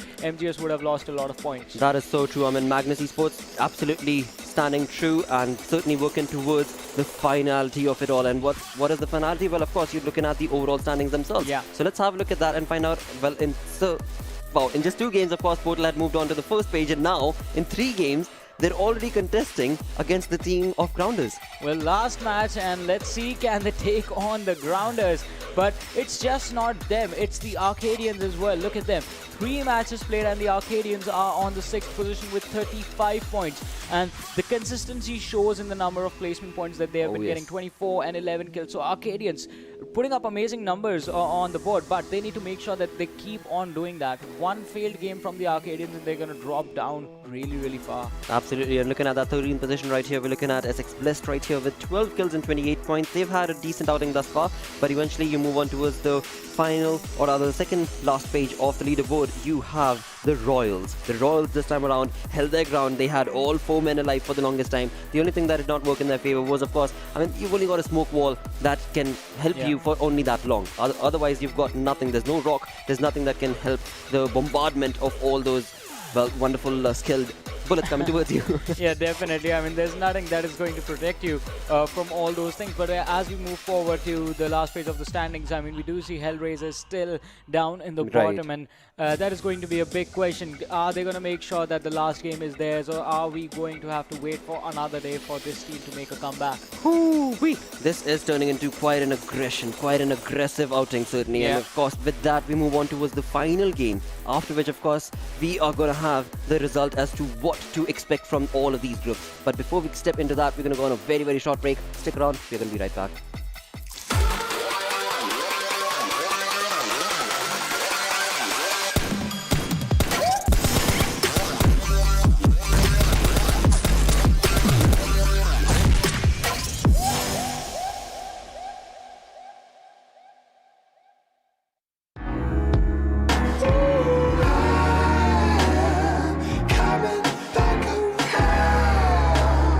Because you're everything I need.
Hello and welcome back once again to PUBG Mobile Club Open. This is of course the spring split in Pakistan region. This is going to be day 2 and final game that will be starting off. But before we talk about that, it is of course all thanks to Reno 5 Pro for making it happen. With that, joining me on the analyst desk, my second caster, fellow caster, is going to be none other than Phoenix for the final game. Thanks a lot, Doctor, for this warm welcome, and I'm very excited because I'm going to cast PUBG Mobile Club Open Pakistan region. And you know what, I have a love with Pakistan region. I used to cast in Pakistan region, but you're with me. Basically, I'm with you, and I'm very excited. It's right now. eeny, meeny, miny, moe. Still, nonetheless, when you talk about the game, when you talk about the kind of plays that we've seen today, right? Start off with Erangel, PES just obliterating the competition. Move on to the second game. It was Esports Nation taking a chicken. Move on to the final third game, where indeed it was H2E, and now the last game of the day. What should we expect, dude? In the first Erangel, Right. total esports take chicken dinner. I think so. They are going to repeat the history again. Well. With that, of course, let's find out. We have the map on our screens. With that, of course, the flight path moving on down towards Georgiopol, down towards Lipovka, which is perfect, all the way from west to the east. Yep, all the way from west to the east. And right now, this is not a not an usual plane path as we expected. Most probably, sometimes the plane path dissect the map into two halves. But right now, the first question is where the zone is going to form. Which parts the zone is going to favor. In my personal opinion, I love to see a zone shifting towards the military base side. Well, again, we're going to have to be on the lookout as to where exactly is that first zone going to start off from. But talking about right off the bat, the drops coming in, we are looking at Esports Nation Hassan going all the way down towards the left-hand side of the map as of now, and is probably going to stick around to the edges itself from the looks of it. Interesting turn of events, wherein you talk about Immobilists, they are still in the plane, they've got their seatbelts on, they are not wanting to get out. Probably, again, the idea being that Immobilist has till now always approached the circles as being the final ones. Talk about H2E though. H2E is moving down towards Pochinki, so is NFP. Yeah, I think so. Maybe if they're going to land at Pochinki area, we are going to see some early fights. But I just want to point out this particular team, which is FS, Freestyle. In the previous match, they finished on the 16th position, which is not a great outing. We all know that this team got the medal. They are very experienced, and they used to take part in the PMCO, in the previous PMCO. They played very well. But what happened in the previous match, man?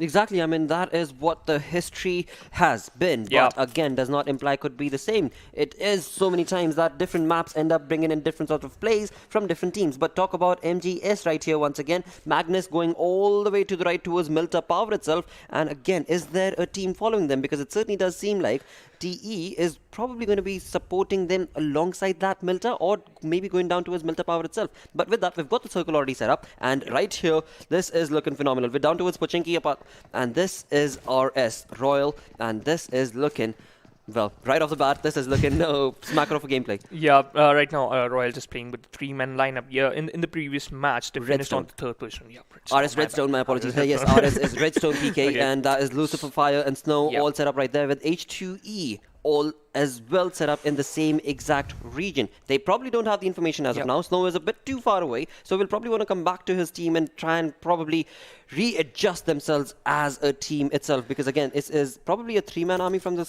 look of it.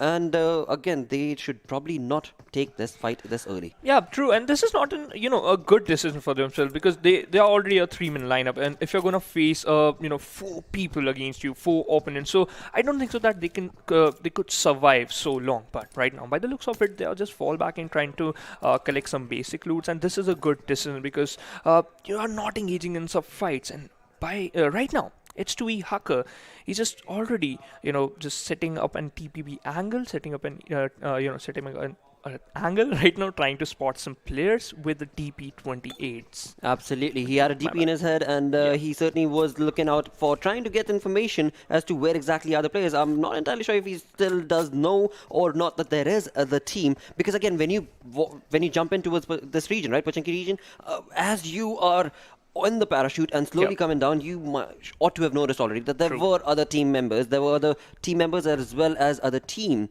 that did jump in towards this region. So again, the conversation is going to be the contest as to who is going to be that early one who will start the contest and will bring that dominating play. But right now, it is RS, that is Redstone, going up towards H2E, unknowingly though. Oh yeah, I think so. They are ready to take some fights, or most probably they're still trying to spot the player that way where they are. And look at the position of Jigsaw. He's on the top of the compound, and he got one of the best angle. He can spot down some players very easily if he's able to. But all the players from the red zone, they are inside one compound. One nade can knock down the whole squad. But Hacker, he's still, he's still inside the first floor of the compound, still trying to spot some players. Okay, he got one holo sight, some pistols, two holo sights, and right now he's just throwing a grenade, man.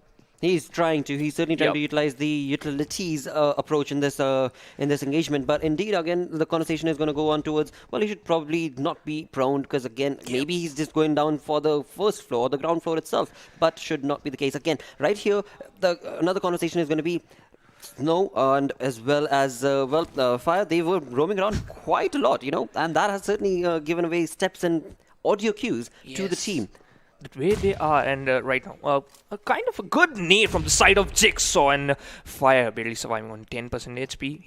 He jumped off from the top of the building, and right now he's gonna use some heals, or maybe he's gonna apply some bandages. And Blodder, I just want to talk about, if you're engaging in some fights, there are risks that maybe you are going to get eliminated on the 16%. Is this a good choice? Because they already got Uzi and AKM. But if we talk about H2E, they have Bison, DP28, M4. It's a good choice. What do you think?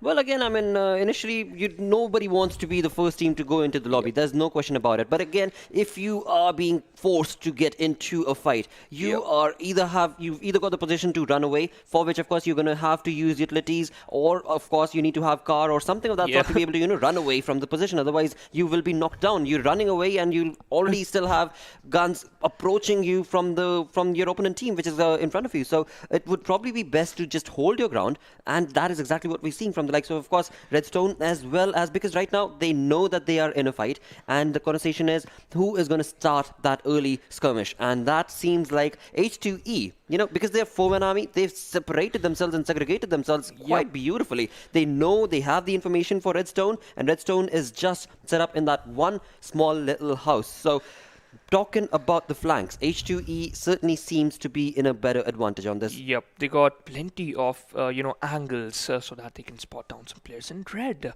Just holding grenade, still trying to, I think so, he's still thinking that where should I throw that grenade, where should I lob that grenade, and I think so, okay, he's just throwing on the ground floor of the compartment. No, not gonna work out for him, because the players are still, good thing for, the team RS, they got separated. So if one player got knocked out, maybe other players can run away, or maybe they can give revive to that player.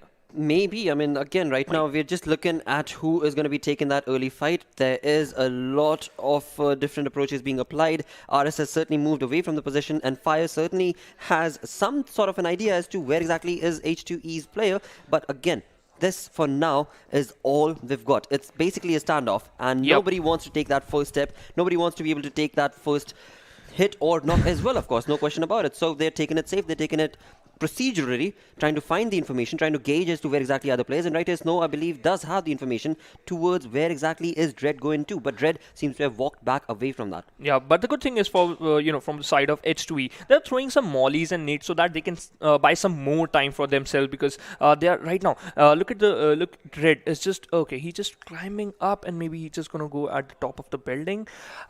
Still, the fight is not breaking out. Still slow approach from the side of both the teams, and meanwhile, HR Snaker knocked down one player of Freestyle, and Tyrant got knocked out, and Snaker already got, he conceded a lot of damage right now, applying a first aid kit. And the good thing is he got a knock, but the bad thing is he revealed his position. He certainly did, and I mean, Freestyle as well as Hellranger, they certainly need points, and the early skirmishes that we're seeing right here, they are looking pretty A-okay as well. This guy has also got a DP, that is Adnan, and Adnan going against the like of FS. Again, he's out in the open, Hellrangers are in the open, and that could very well be a detrimental situation for this team. But again, FS has already got a knock. FS, depending on what sort of utilities are they roaming around with, will have to see if they end up utilizing those utilities or not, because if those utilities are applied in this with a Molotov and a grenade, this could be a perfect thing for them. If you're talking about Molly and grenades, Dread just throwing one more Molly towards the side of the players of RS. And is this Molly going to work out for him? Still a question. Okay, lobbed that molly so perfectly, but could not able to get a knock, or could not able to spot down any single player. He got to M16 with the 3x, which is a really nice combination. When I used to play, I pick M16, but I'm not that good player. But meanwhile, the kill feed is running down. Zarar Theta knocked down Zakan, and he killed him instantly because he got the first blood, which is a good thing. Zarar got the opening, and this, by the looks of it, they're looking quite confident. And H2E Hacker spotted down some players of MGS, and they're letting them go. Oh, what just happened, man? Okay, maybe they don't want to engage in two fights. Right, exactly. I mean, for now, they're just getting information because they know that their team, half of their team is already, or have been trying to already, take down the team of Redstone PK right here. And Redstone has been so very passive because they've only got 3-man army. So they will have to have that sort of a passive approach.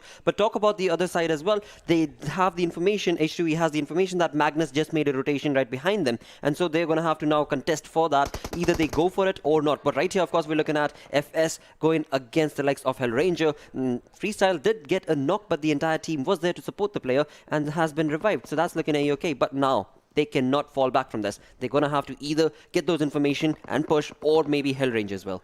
I think so.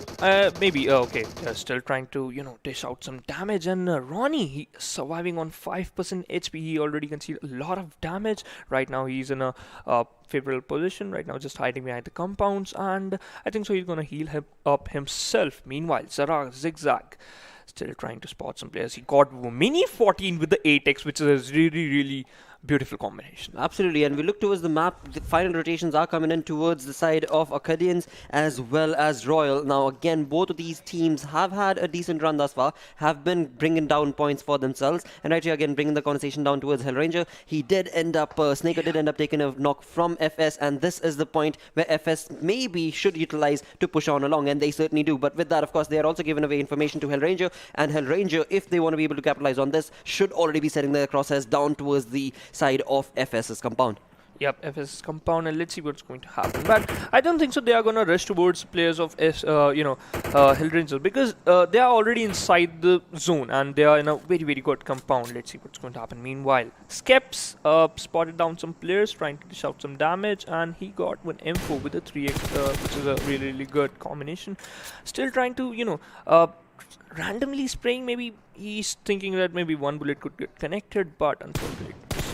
Well, again, I mean, it's early fire, right? I mean, pre-firing is a very common approach from, as long as you've got the information, that is, of course. You're not shooting in random places. And he saw that buggy being there, right? So he knew that he had to try and get the attention of that team. Now, again, always, whenever you see these sort of skirmishes, the point always ends up becoming that you've given away your information as well. So the conversation is going to be, well, Skeps is here. Skeps is certainly trying to get the attention of the team of this wonderful team of DES, which is, of course, Destroyer Esports. Where is the other member of his team? Where is Weekend? What exactly are they working towards? Do they have the crosshairs exactly pointed down towards the same site or not? Maybe he's on a mission trying to find some more vehicles for them so that they can run away, and maybe they don't want to engage in some fights. But meanwhile, we got our second airdrop, and we have Og with 5.56 ammo with a tactical stock in a level 3 kit. What do you think if you're playing in a competitive level? Do you want to pick this airdrop?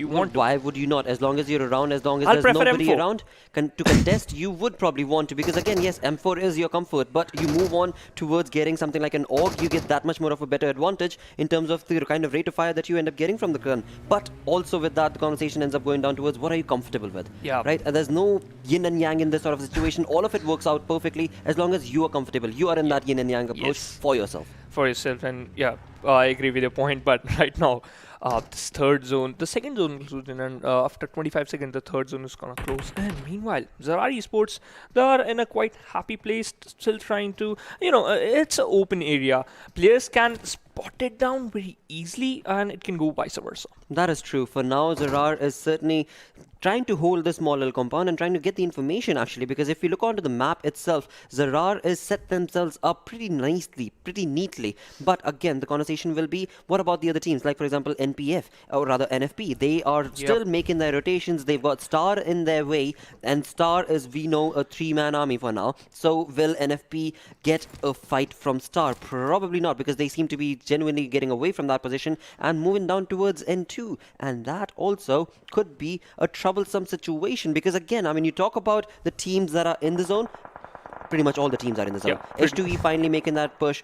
RS finally making that push. They're all in the zone itself. And till now, we've got all 16 teams, but just 1 or 2 knocks from across the lobby. So by the looks of it, we can see a passive approach coming from the side from every single team, because right now they're just playing for some placement points, and which is a good choice because this is the last game of day 2. You need to get some points, otherwise you're going to be stay at the second page or the third page of the leaderboard. But PUBG Esports, they're on the first page and they got second position in all over leaderboard, which is a good thing for them. Absolutely is, and right now, of course, they are pretty much in the center, right next to Arc right there, which is, of course, Arcadians, and they are looking pretty decent in that ruined compound that they're in. Yep. So is the Mobilist, Khan and Ninja all across that scattered on up above them. But you talk about NFP, MFP is, well, kind of scattered. Their push is certainly moving on towards a different gameplay altogether, where indeed NFP's Ash is all by himself on towards the mountain ridges, and on the other side all the 3 team members are slowly making their way towards them. But with that, the rotation coming in a bit too late, trying to cross against N2D, and they have been knocked from the looks of it, or rather just sent back to the lobby. Sent back to the lobby, and now they are down to only 3 players. Meanwhile, Royal Gangster spotted down Artie of H2E and trying to dish out some damage. He has a 1 M4 with a 4x scope and still spraying some random shots. And okay, Royal Esports, they are playing with a 3-man lineup. Oh yes, Royal a lot of teams just playing with the 3-man lineup. True. Why? That is so true. Again, you don't know. It's just one of those conversations. I don't know, you just don't know. Even though they're supposed to have 4 team members, but they have not had the 4 team members in this gameplay. But it is okay. And they have been able to, of course, bring in a wonderful play for themselves. Because again, you talk about the likes of, FS. Yep. Right? The way they've been playing, again, 3-man army, but beautiful. Star has been phenomenal as well. But right now, FSR, and finally he got an opening and he got a knock, but couldn't able to confirm that knock into a kill. Meanwhile, I'm just weakened. All the players just climb on that on the top of the building, and they're using that thing into their favor. And he got look at the position of Weekend. He got a lot of area to search out for some players, and he spotted down Kasif, and he's not in a good position because Weekend maybe he's trying to burst that car down, I think so.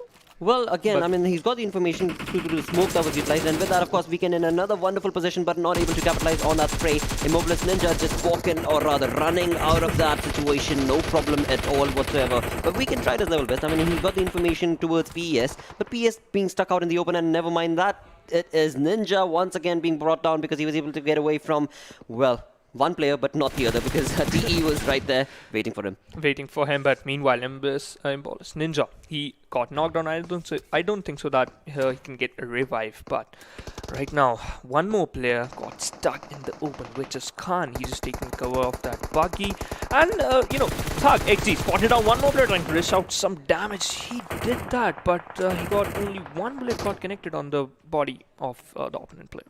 Absolutely. For now, they do know, rather Expendable just knows, Thug knows that there is one player right there, and he is just determined to get that kill. Alongside that, he knows that PES is also not that far away, and he's already been able to spot both of them and has taken interesting damage towards PES, but PES seems to not be able to retaliate at all because PES has their own battles going on against the likes of Immobilist for now, and Immobilist Khan is the one that is in front of Skeps and Adel from PES right there. Right now I can see the kill feed is running, and H2E Ati just got knocked down, and we still have 16 teams left. 55 players are there. Royal Doctor coming into action, knocked down RS Lucifer and killed him instantly. Meanwhile, Skyash also killed Zarar Theta. So fights are breaking out in left and right and center. Meanwhile, by the looks of it, Thug, they got a very, very good position inside the circle, and Zarar, they are having a fight with NFP, but Zigzag got knocked out and got killed.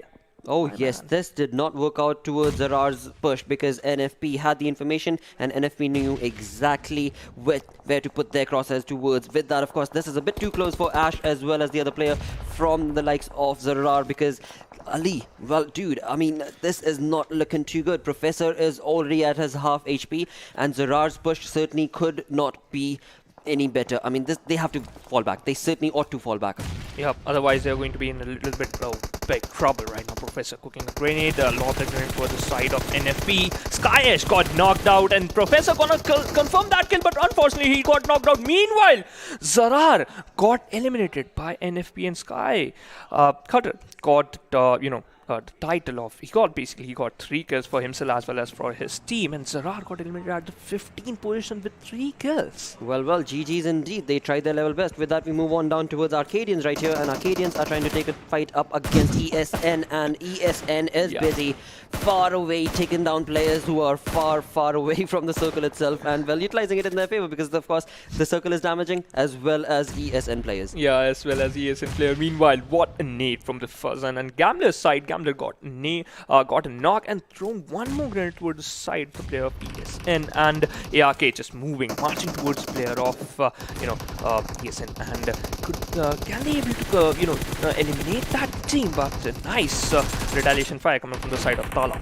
Absolutely, right here we can see that ESN Khan is the one that we were looking at, who was on the outside and now is, well, finally able to bring down the team, and dominating play from Asan has brought 4 kills to the team, and Arc, the push, not working in their favor. Arcadians had a decent run, but it was not in their favor. Eventually, you move on the conversation down towards Hellrangers, and Hellrangers right here have Star player in their crosshairs. Star has only 1 man alive over there, whereas the other team members probably not around from the looks of it. And with that, we have 3 people from Star still alive, so that's a good thing. He just needs to get away from those trenches and maybe even bring down the player of Immobilist. Yeah, but that's not looking good because he got stuck in the sewers. Meanwhile, NFP Sky Esports got eliminated on 12% with 6 kills, which is a decent amount of kills. Meanwhile, H2 Jigsaw coming to action, knocked out 1 player, confirming kills for himself. And, right now, if we talk about survival status, Magnus Esports, they got 5 kills and the 4 men alive for them, and Royal Paraboy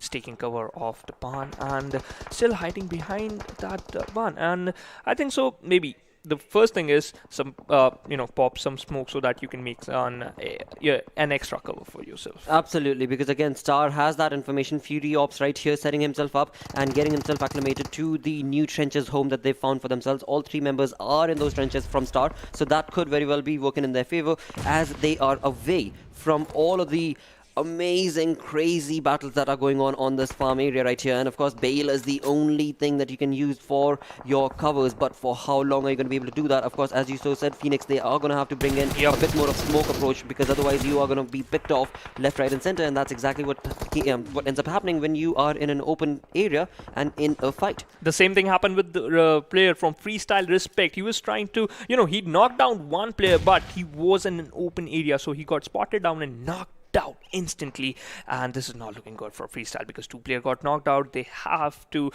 revive their players. After that they can take some fight. But meanwhile, on the 9th position, Destroy Esports taken exit with only 1 kill, and MG is weakened. He got 3 kills for himself. Wow, this is looking phenomenal from the side of course, MG, because they have 11 kills in total from the lobby, and with that, of course, the Royals getting eliminated, and PES were in the open towards the north, but there is a team to contest them as well. Will they be able to, or rather will they be allowed to make this approach into the circle? Only time will tell. With that, of course, MSG right here is the one that will be in front, and they seem to be taking a fight against Hellrangers. Hellrangers, all 4 players looking pretty good and pretty sorted, but there are a lot of utilities that are being thrown down towards the side of course, MSG, and the question is, MGS, what are you going to be able to do? You've already got 2 players knocked, and Hellrangers, they have, well, no damage taken thus far. Yeah, true, and they got in center of the zone. They got plenty of, a good position right now on the 7th position. Expensive taken exit with 3 kills, and Roni just living up to his name, trying to dish out some damage, but could not able to do that. They're very far away. And Adnan,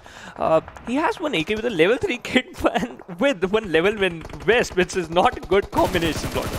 Absolutely, and right here, PES, as we were just talking about it, they are in the up or north towards the open side, and they are going to have to try and push on along. But with that, of course, we see HR, Hellranger, also taking a knock. He is trying to bring down Freestyle, and Freestyle is also retaliating for the same, but they are taking too many fights right now. Hellraisers, they have themselves in the crosshairs of so many teams. How exactly are they going to be able to walk away from the situation, walk away from the small little sewer area? It's going to be really difficult. With that, they've already lost 2 players, and they've only got 2 more remaining, Ninja and Roni. But the bad thing is, they're taking some fights, but could not able to convert that knocks or convert that knocks into some kills because they already got one kill. I'm still wondering that how do they have any?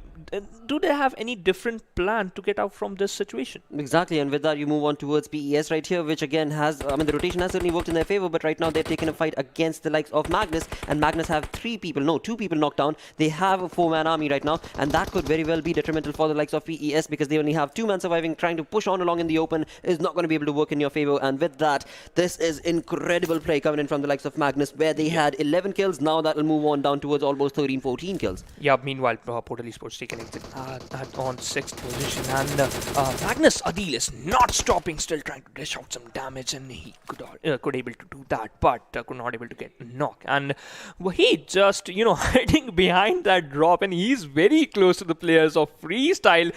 One grenade and he can eliminate a whole team. Well, he certainly can. But again, I mean, when you talk about last man surviving for the team, the only thing that you ought to be doing is become the leash from any other team, right? Just try and be on the back end of that team. Do not give away your position. Do not give away any of the sound cues. And right now, of course, the best part for him that's working out is this perfect airdrop because it has the perfect cover for him. There's no idea from FS. And so all he's going to do is wait it out. What a grenade coming from the side of Skips, and he just got a knock. And Freestyle, they're not looking in a good position because they're already outside of the zone. They have to move inside the zone. Meanwhile, they have to give revive to Zoltar. And one more player, Tyrant, got knocked out, and only one player just last hope for team Freestyle.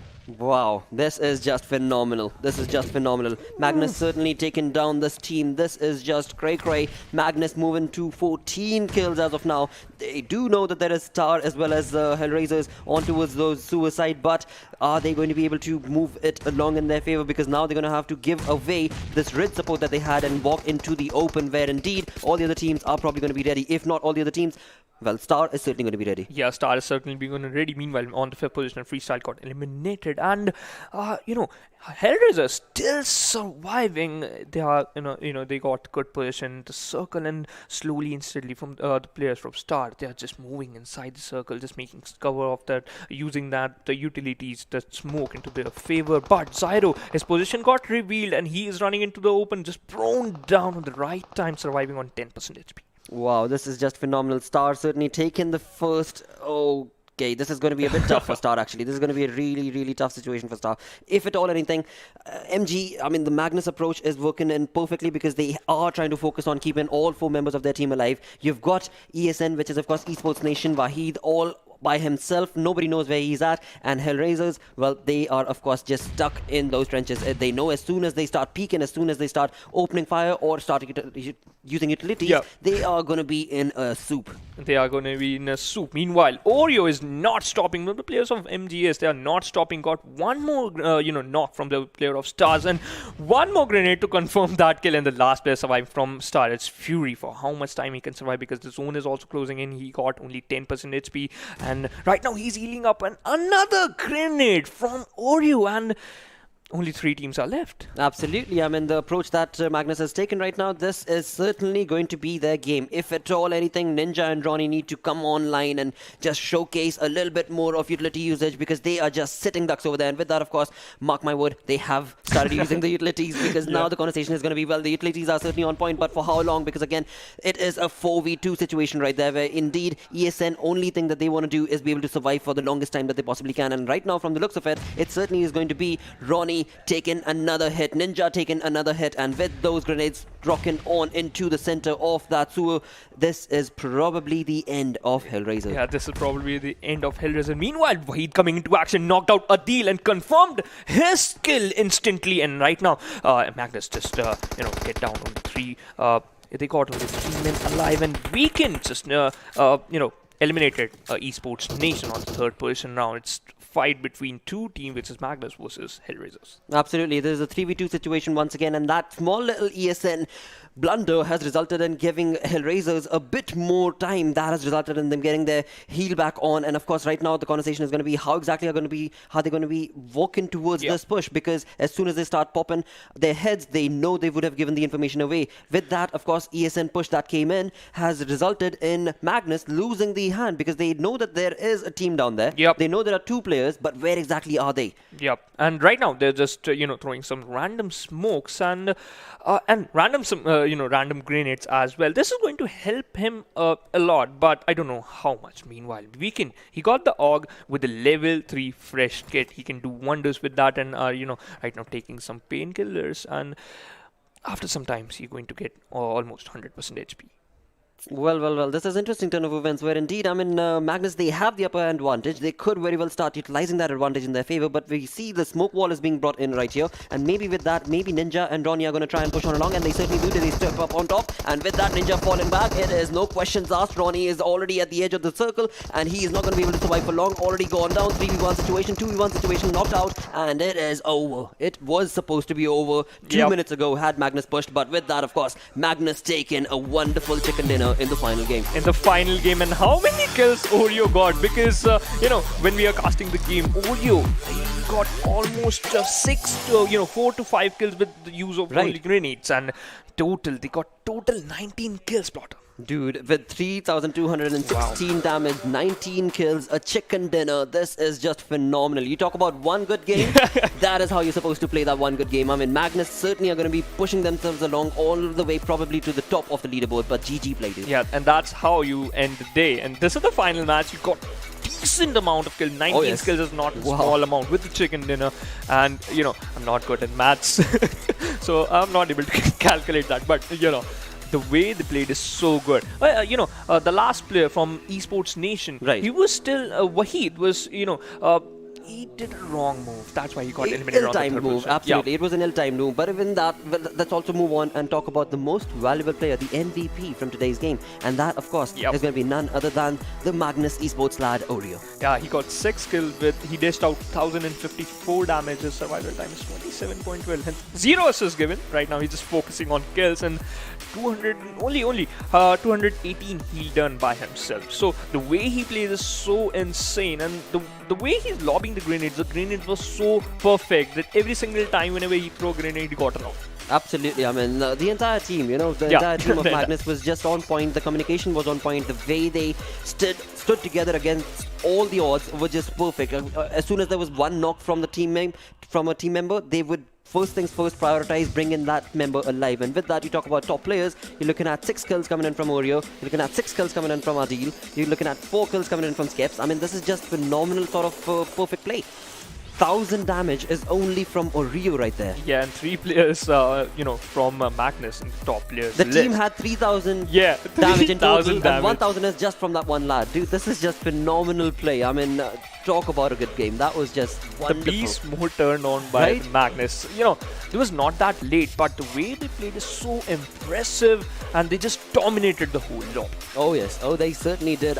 What a play this has been. You talk about the final circle, you talk about the way those rushes were made. Again, it was all in the open. The way PES also tried to push on along towards Magnus. Had they been a bit more secure with a few more bails around them, they probably could have had the upper hill advantage. Or not the upper hill, but they could have had an upper advantage, simply put. But eventually, though, there was nothing like that. It was an open push, and PES, because of that, faltered, even though they had utilities going up against Magnus. But eventually, it is Magnus's day through and through. Yeah, through and through. And you know what? I just want to talk about the last fight. They're using the smoke till the last because just making smokes into their favor, just making some extra covers so that they can use, just get that chicken.